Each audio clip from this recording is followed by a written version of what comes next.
আচ্ছা, তোর স্টোরিটা কো। ভাই, আমার মা বাবা নাই, ছোট একটা বোন আছে। সামনে ভাই ঈদ, আমারও মনে চায় ছোট বোনটার কিছু কিনা দিতে। কামের লেগা বহুত দোকানে গেছি, কিন্তু ওই এনে খারাপ কে এদিকে আয়।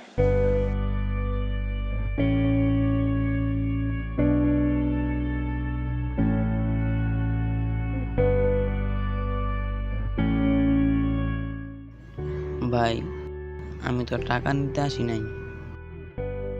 তুই টাকা নিতে আস নাই তো কি লিগাইছস? ভাই আমার একটা কাজ দরকার। ও তুই আমার দোকানে কাজ করতে আইছস, পরে আমার দোকানে মাল সামানা সব চুরি করে লয়ে যাগা না? বাইরে আমার দোকানতে যা।